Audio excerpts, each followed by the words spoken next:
pessoal, o Gabriel Cousens tem tantos títulos que é até difícil enumerá-los aqui. Ele é celebridade internacional reconhecido por sua competência na área médica e seus programas de reversão da diabetes em 21 dias, com alimentação crua e viva, jejuns, desenvolvimento mental, gastronomia crua e viva, formação de multiplicadores, e por aí vai. Ele é diplomado em Ayurveda e em Medicina Holística pela American Board of Holistic Medicine e considerado o principal médico especializado em alimentação viva e nutrição espiritual do mundo contemporâneo. Mundialmente reconhecido como o guru do jejum e especialista em desintoxicação pelo The New York Times, também é psiquiatra, terapeuta de família, médico ayurvédico, homeopata, acupunturista, médico pesquisador, líder ecológico e autor de muitos best-sellers. Em suma, ele direciona seus conhecimentos para ensinar sobre a iluminação do ser integral e o veganismo holístico, ou seja, aquele que leva em conta os vários níveis em que existimos como um todo interdependente, dizendo a grosso modo, corpo, emoções, mente e espiritualidade. É sobre isso que ele fala nesta apresentação que ele gravou especialmente para o cenário. Amigos, chance única. It is a delight to be speaking at the International Conference on Intelligent Nutrition. And I welcome you from the Tree of Life Center, U.S., in Patagonia, Arizona, standing in the middle of a labyrinth here, which is very, very ancient. It's the oldest, one of the oldest art forms in the world, up to 15,000 years, and making the point that veganism is not a new idea at all. The history of veganism goes back at least 6,000 years in terms of it being a popular diet and the most important diet for spiritual life. And now, as we're looking forward, it is the key diet for the evolution of human consciousness and for actually the evolution of humanity on the planet. And as we go through and understand this process with this talk on holistic veganism, you'll get a better understanding of what that's about. The other thing that's important about holistic veganism is it is a way of sanctifying ourselves and bringing holiness to our eating. In the ancient scriptures or Vedic scriptures, it says that what we eat affects our consciousness, affects our mind, affects our thoughts, and ultimately affects our actions. And so in the ancient Vedic tradition, we understood about the meaning of a sattvic diet, a diet that helps us turn inward to the self, to the soul, and expands our consciousness. The key reason for understanding the reason for a vegan diet. Once that's said, let's take a look at the history of veganism in the world. Almost all the great spiritual traditions talked about ahimsa, or not the spilling of blood. We have the Taoist tradition that was clearly 100% vegan, going back as far as 475 BC.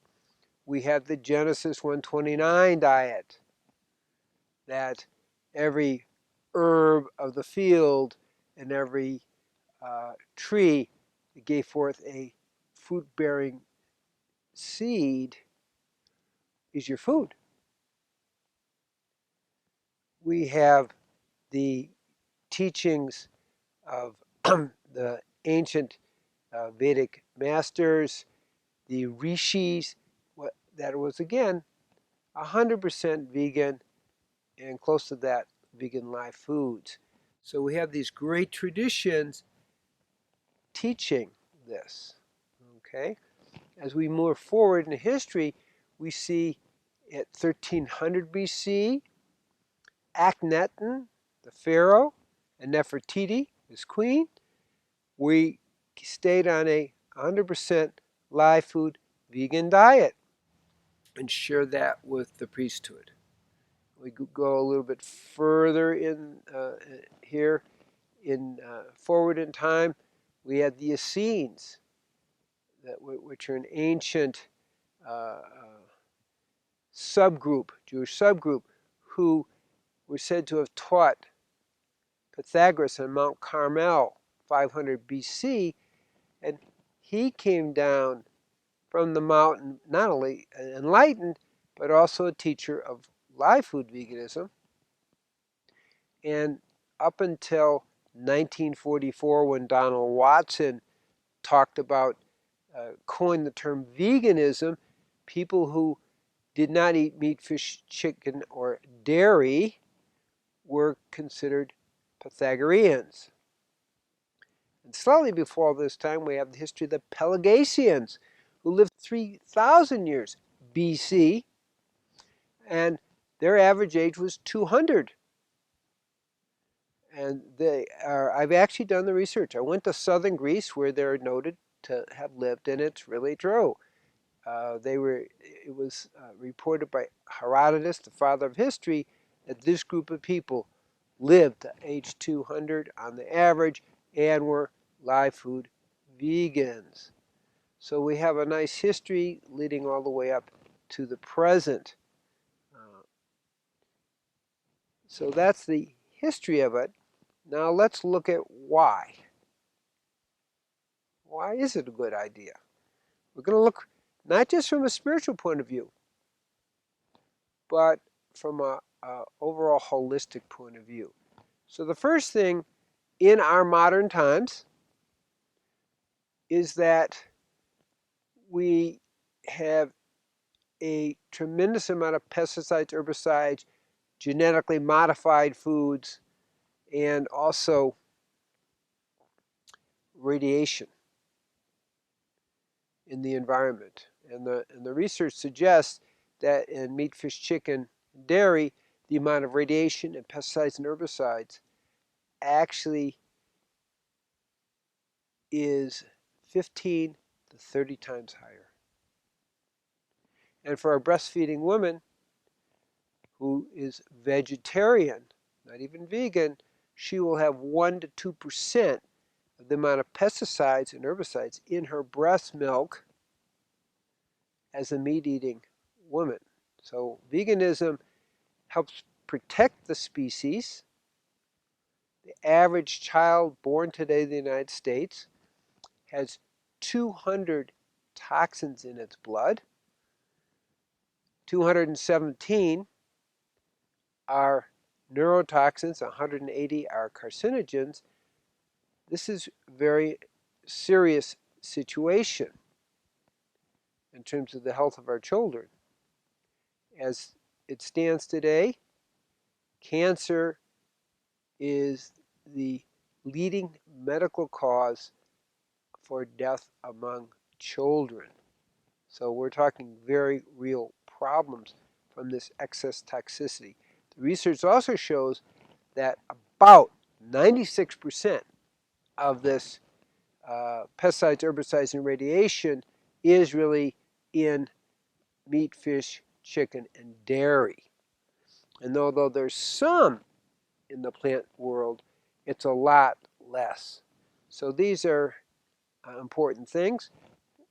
And in terms of survival of the species, of which I'm just talking about, we also have the protection of what we call the germ cell, the sperm and the ovum. And between 2007 and 2009, when we have statistics, we had the biggest drop in fertility we have had in 30 years. So it's catching up to us.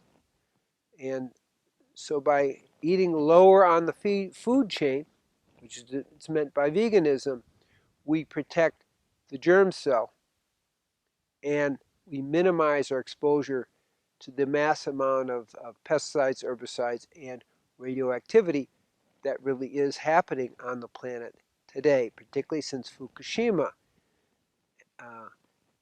has happened.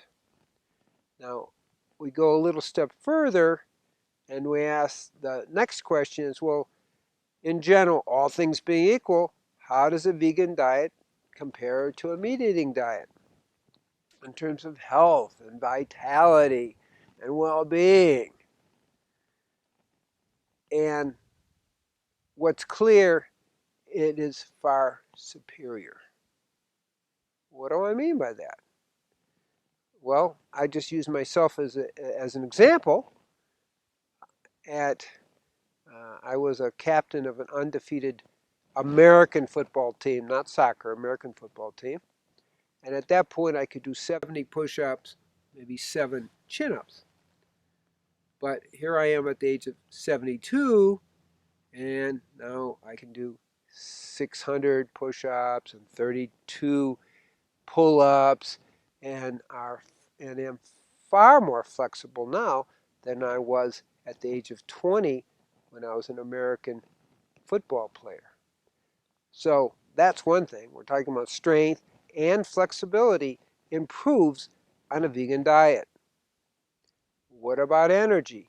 It's the same thing.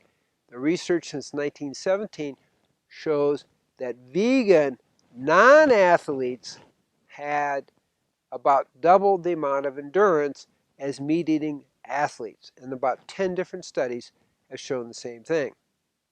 Or what about health? Well, research again shows, for example, in the Oxford study where they included 45,000 people, that people who ate just a small 3 ounces of meat a day or fish actually had 32% more heart disease than vegans. So, to me, that's pretty important. In terms of osteoporosis, a meat-eating woman has 4 times more osteoporosis than a vegan woman. And a meat-eating man has double the amount of osteoporosis as a vegan woman. So we're getting pretty clear here. In terms of diabetes, the incidence of diabetes is 35 to 50% more for meat eaters as compared to vegans. The Harvard School of Public Health did some research with 122,000 people, and they found that if you just had, again, 3 ounces of meat, which is just the size of a deck of cards, the rate of mortality, all-cause mortality, but mostly heart disease and cancer, was 13% more. If they ate junk food meat like hot dogs and sausages, the rate of mortality increased 20%. Wow, that's a lot. And so the overall health and well-being is greatly enhanced by a vegan diet. In Sweden, they did research on men and women who had 3 glasses of milk a day. And they found for women that had 3 glasses of milk a day, a 200% increase in mortality, a 44% increase in death from cancer, and men it was a 10% increase in mortality. And in terms of bone fractures, there was a 16% increase in bone fractures and a 60% increase in hip fractures in women who were having 3 glasses of milk a day. So across the board, looking at this is a pretty serious problem. One other little piece of information is they found people in the kind of middle age who had higher protein, which is more than 15% protein in their diet, approximately, actually increased their mortality by 200% and increased their rate of death from cancer by 400%. So the data is very, very strong. that a vegan diet is better for your health and your energy and your vitality. Okay, well, let's go on now. We've talked about preserving the species, protecting the germ cell. We've now talked about general good health and vitality. The third level here, feeding the hungry. More people have died in the last 10 years from starvation than the last 150 years of war. By going vegan, we can feed the world 7 times over. Now, I'm not saying we would actually do that, but we have the potential in terms of food production at this moment to feed the world 7 times over. About 44,000 kids each year, each day, according to the United Nations, starve to death. Now, part of the work at the Tree of Life is actually to teach organic veganic farming, which is a highly efficient way to grow crops, and we're teaching it all over the world. And we have a apprenticeship in this, and we're teaching it in Africa, we're teaching it in Mexico, we're teaching it, we have 13 different countries that we're in the midst of setting up programs. So we know that by going vegan, we can prevent starvation on the planet. So that's one of the things we're doing with this whole picture. We're also teaching organic veganic nutrition and diabetes prevention, and at this point in about 13 different countries. So they go together. So we've become a center for sharing the organic veganic awareness for healing the planet. Just to kind of keep that in mind. Now, feeding the hungry is pretty important. And the research from Harvard suggests that if meat eaters just cut down their diet 10% less meat, there would be enough food to feed the world. Just give you an idea. So it preserves life and feeds the hungry. Now, one of the other things that goes on is it protects against animal cruelty and what we call ahimsa in the yogic tradition. One of my enlightened spiritual teachers from India, Swami Prakashananda, said that when we kill animals, we create fear, misery, and pain, and we eat that when we eat their flesh. We take it into ourselves, and not only it agitates our minds, but it also amplifies the whole energy of cruelty. The estimates vary. Some people talk about 30 billion animals and fish are killed each year. That's a whole lot of cruelty going on. So we move on from that and we look at the effect of a vegan way of life on the environment. And the positive effect is amazing. A lot of the world is running out of water. That's not exactly a problem in Brazil, but a lot of the world is suffering from this water shortage.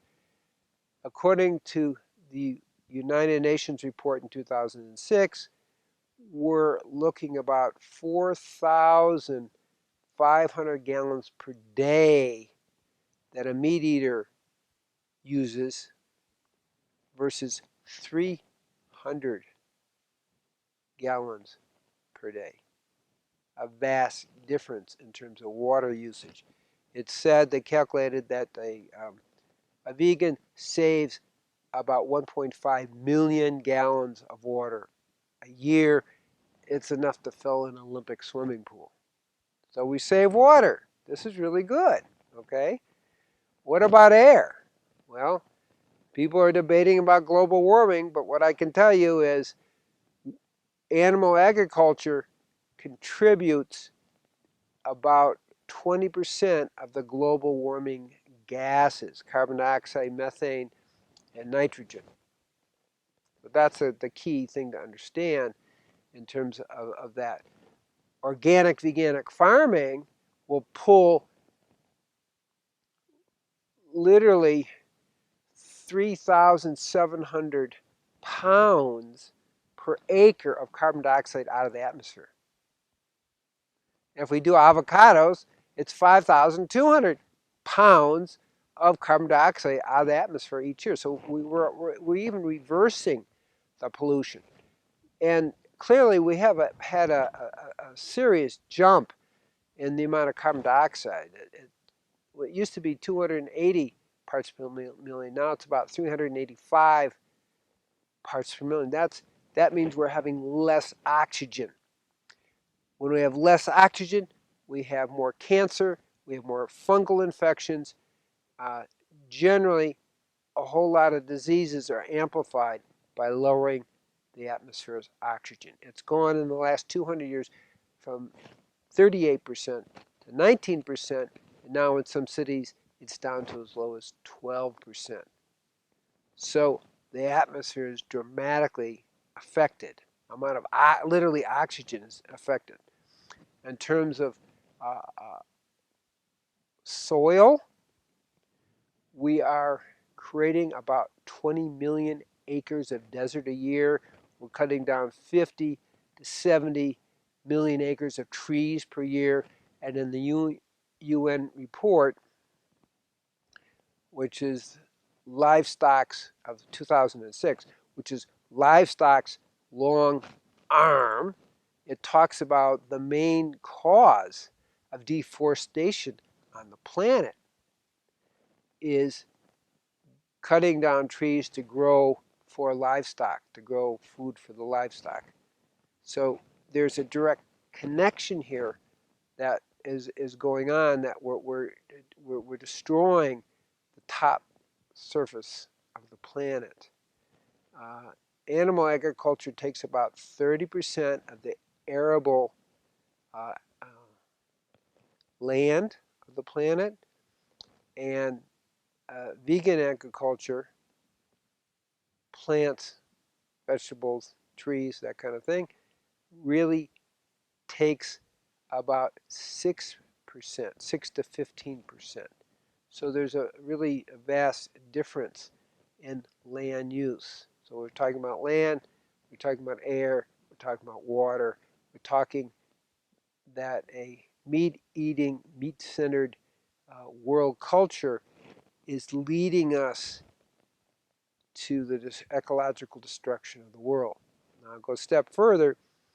In 2010, there was another UN report in connection with the European Commission that basically said, in order to preserve the planet,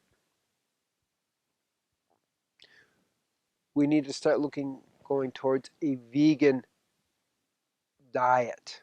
Now that's pretty significant because it's at the UN level. We're going to move into the more spiritual aspect of holistic veganism, and there are multi-levels of that. The first level is what we would call in the Vedas the yamas and niyamas, the do's and don'ts, and in terms of the biblical, it's the 10 speakings, also known as 10 commandments. What's the first thing start out with? Ahimsa, don't murder.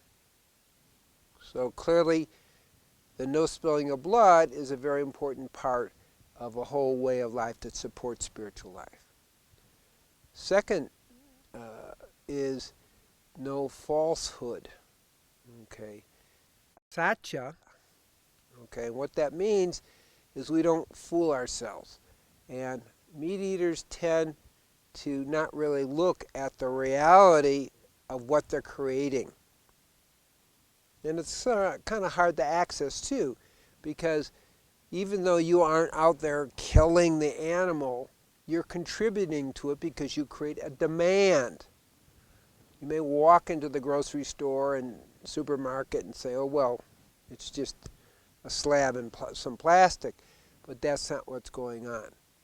So we don't want to fool ourselves about the level of cruelty.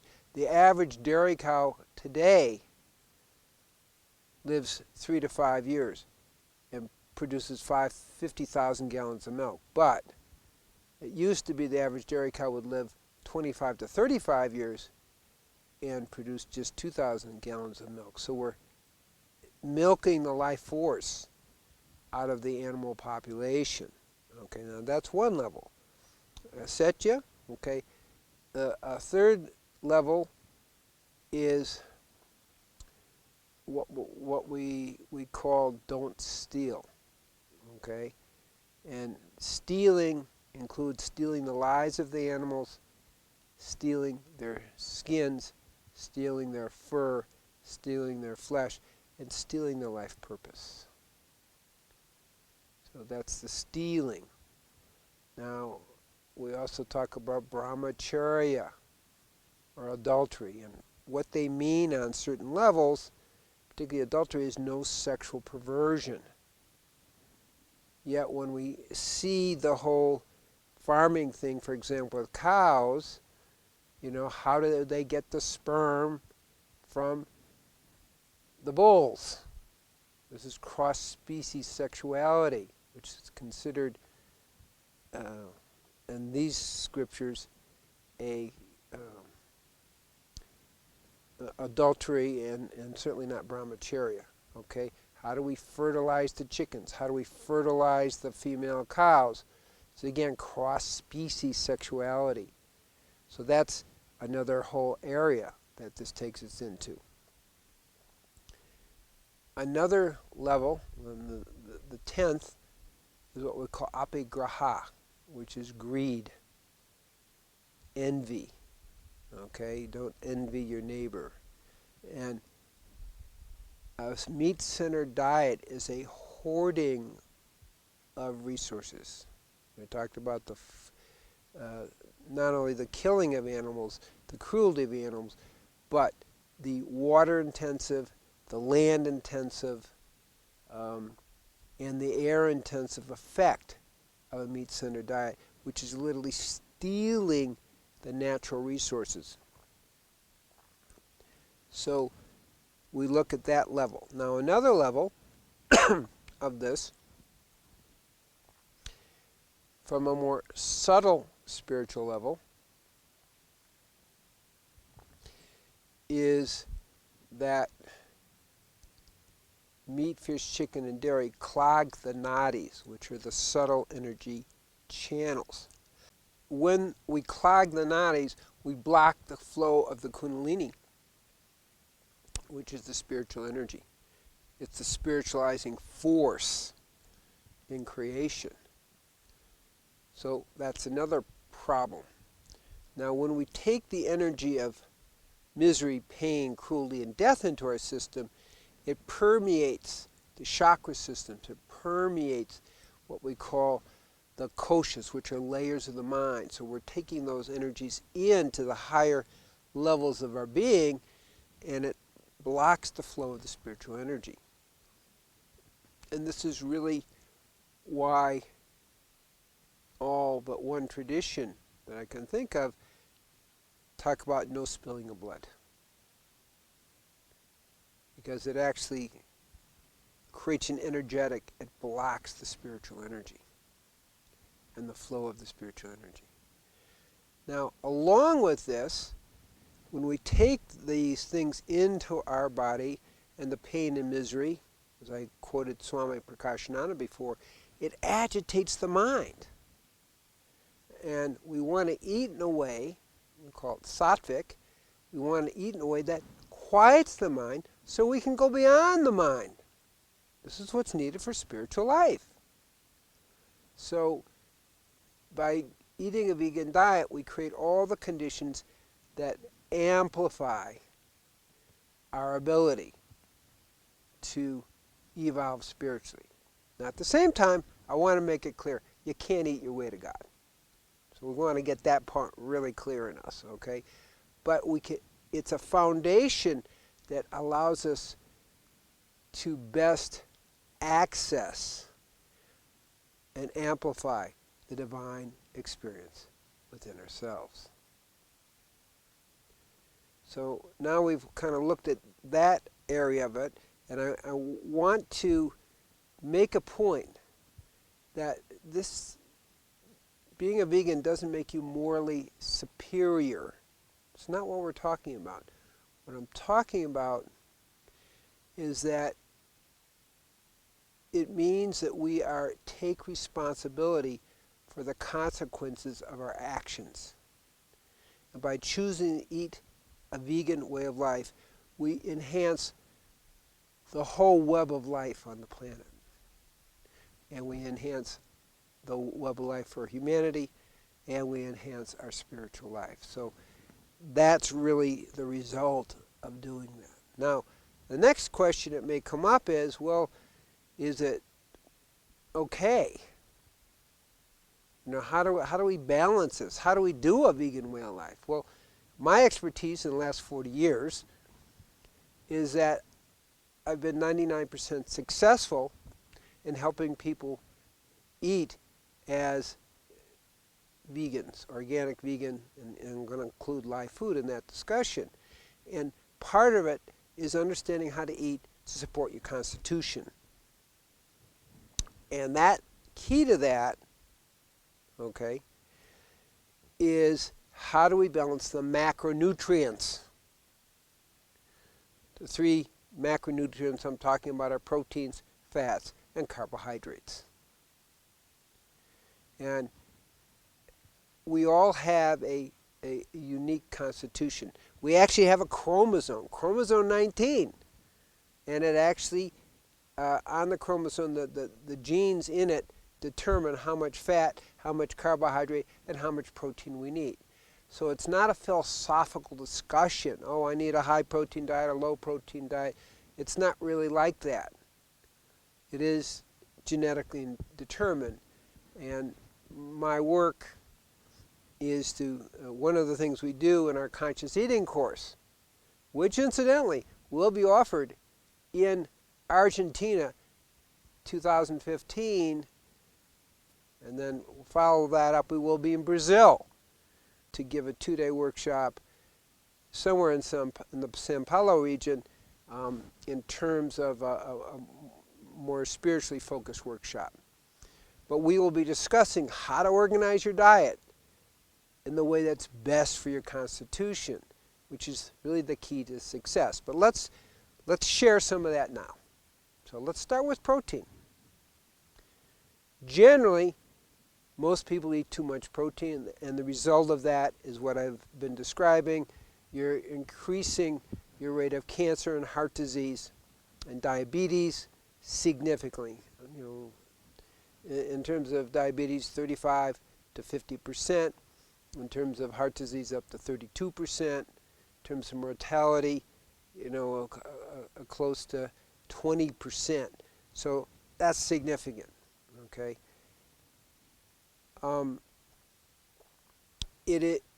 We, depending on our constitution, we need somewhere between 10 and 15% protein. Now, what's really interesting actually, is that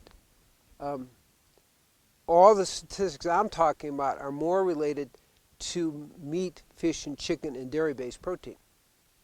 When we switch to nuts and seeds, we decrease mortality by up to 19%. Now let's go a little further.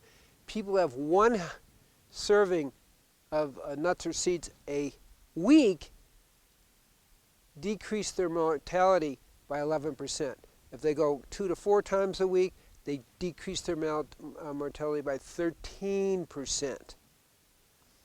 And if they go 7 days a week, we decrease their mortality by 19 to 20%. That's really, really significant.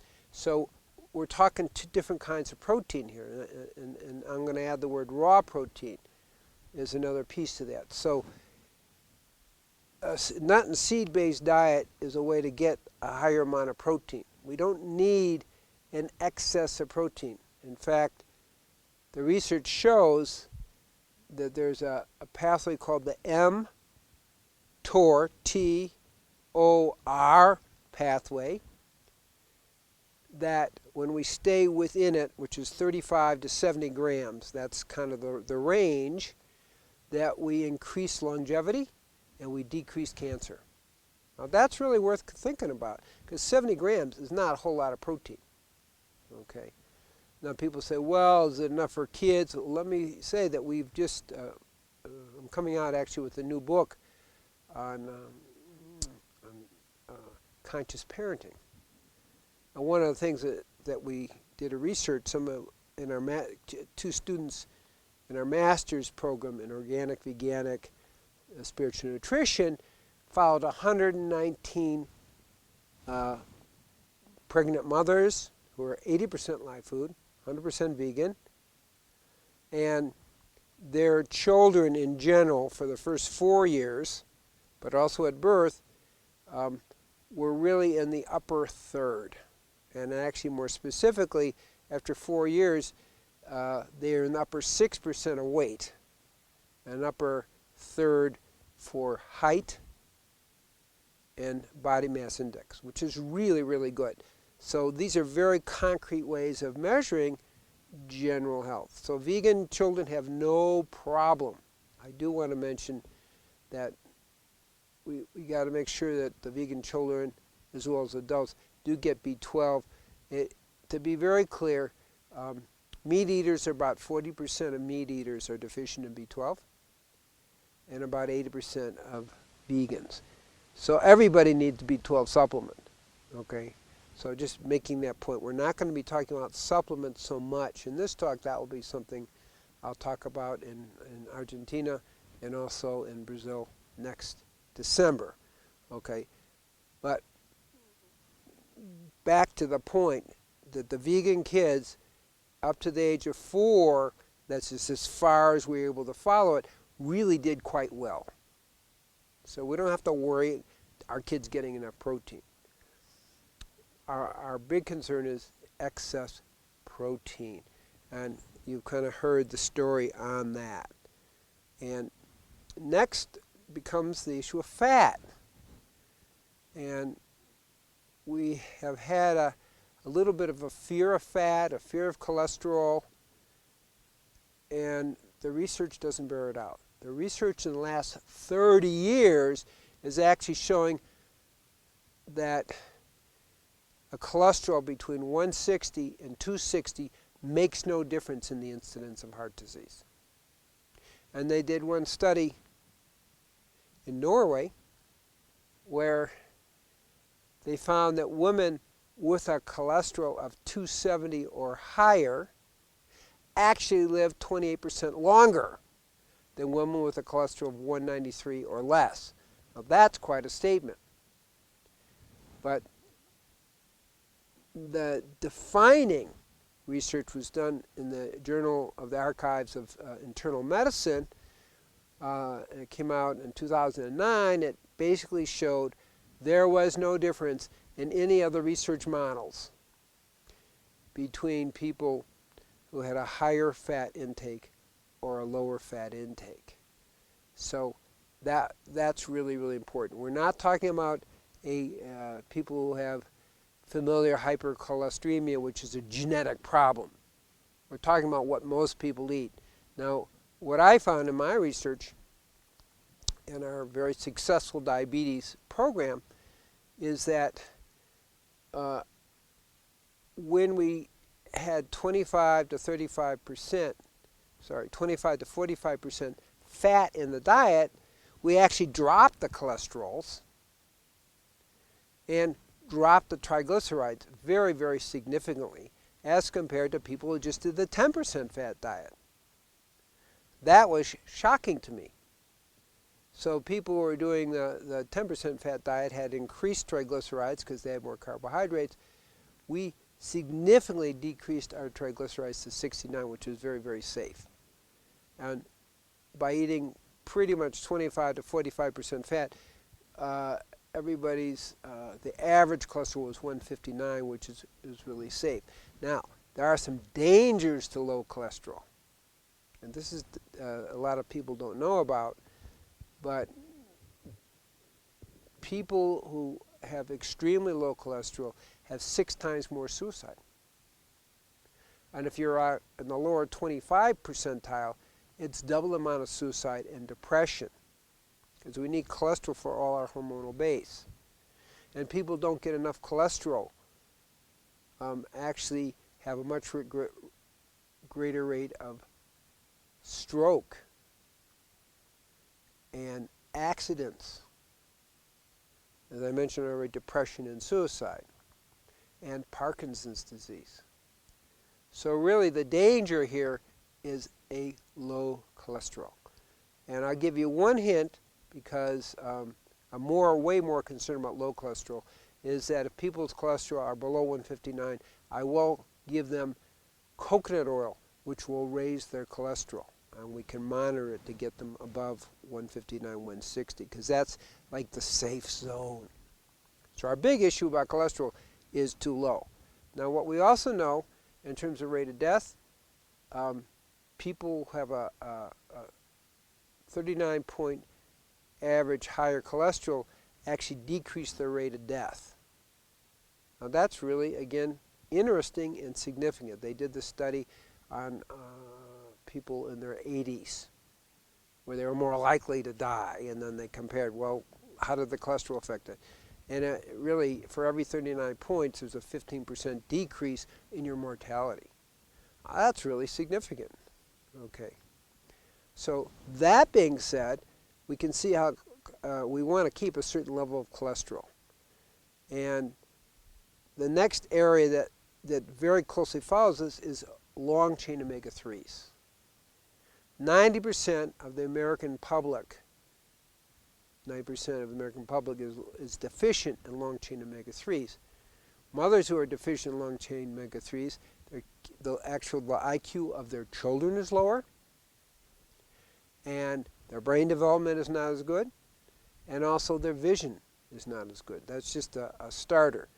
What we find is when people are low in the long-chain omega-3s, they don't produce sufficient neurotransmitters, and I'm talking about GABA-aminobutyric acid, and I'm talking about appropriate serotonin levels, and I'm also talking about acetylcholine, which is needed for memory. We're talking about protection against cancer and against heart disease. So all these things play a really, really important role in our brain development and protection against emotional imbalances and cancer and heart disease. So what I'm saying, I want to say it very clearly, that a raw plant-based fat content to get optimal results needs to be around 25 to 45%, depending on your constitution. 10% low-fat diets really are dangerous. Now that's possibly new information for people. In a sense, I'm joking, but we're a vegan Paleolithic diet. You can think about that, because fat really is the main source of energy that historically has been there. Now that takes us to carbohydrates. So we made a breakthrough at the Tree of Life in terms of healing diabetes. In our 3-week program, we are healing 61% of non-insulin dependent diabetics, type 2, and we're healing 24% of non-insulin dependent, of insulin dependent type 2s. So that's just in 3 weeks, okay? And in terms of type 1s, which we're not, we had dramatic, surprising results. 31% of the type 1s got off all their insulin. 21% of the people healed in 3 weeks, which is unheard of. Just amazing, a surprise to me. Now, the vegan approach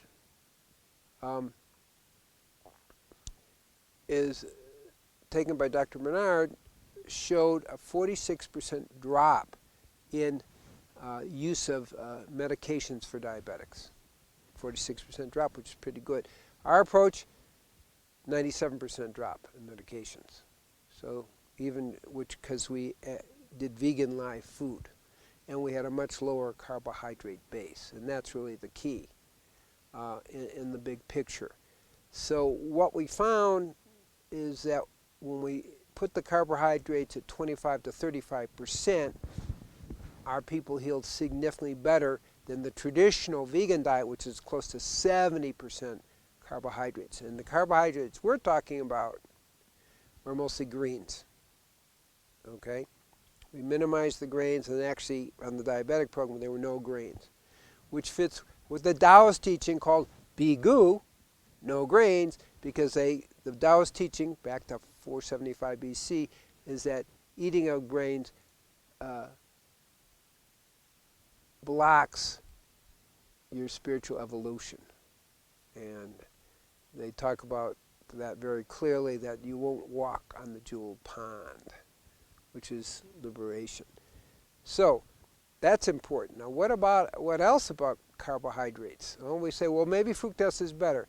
No, actually fructose is worse. Fructose causes more brain inflammation, and we get brain inflammation from gluten and gliadin, which we get in grains as well. It causes both glucose and fructose stimulate cancer cells. Fructose stimulates cancer cells 10 times more. It also creates 10 times more inflammation in the glia cells of the brain.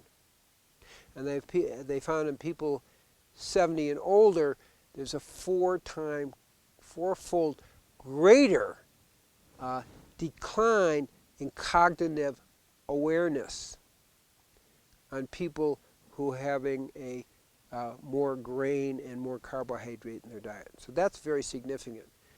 And we also see, and this is also really important here, is that diabetics have doubled the rate of Alzheimer's. So what are we talking about? Well, we're talking about one of the main causes of Alzheimer's is excess sugar in the diet. Oh, well, what does that mean? What it means is actually the brain gets insulin resistant. And so the memory centers, like the hippocampus area, actually begin to deteriorate. And so one of the ways to really treat Alzheimer's, it's not the only cause of Alzheimer's, but it's a major cause, is minimize the carbohydrate and actually give a lot of coconut oil. Because coconut oil makes ketones that are the prime energy for the brain anyway.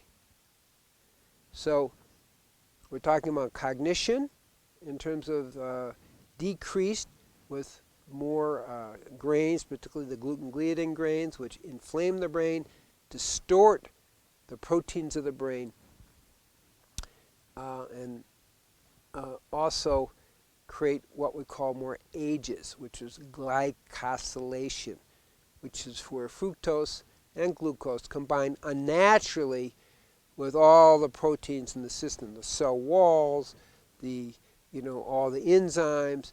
So in the brain, we're talking about disrupting neuronal function. And that's even heightened then when we go to gluten and gliadin grains. So our recommendation is a much lower grain and, say, carbohydrate input, somewhere between 25 and 45%. So if you heard what I'm saying here, I'll give you the percentages again. I'm saying somewhere between 25 and 45% fat in the diet, between 25 and 45% carbohydrate, and for diabetes, we're really successful at 25 to 35% green and vegetables and sprouts. And for protein, we're looking at between 10 and 15% protein. Now that will vary according to your constitution. Now that being said, and obviously there's a lot more to be said about this than we can in a talk like this, I want to bring us back to a conclusion. And the conclusion is that a vegan diet and I'm going to say holistic vegan diet because it includes a whole world view here, is key for the evolution of the planet, for the physical evolution as well as the spiritual evolution. In every generation, we're given the medicine for healing the planet. A holistic vegan diet is the medicine for healing the planet at this time in history and into the future. May you all be blessed. Thank you very much. I invite you to come to the Tree of Life in Patagonia, Arizona, where we are living everything we're talking about.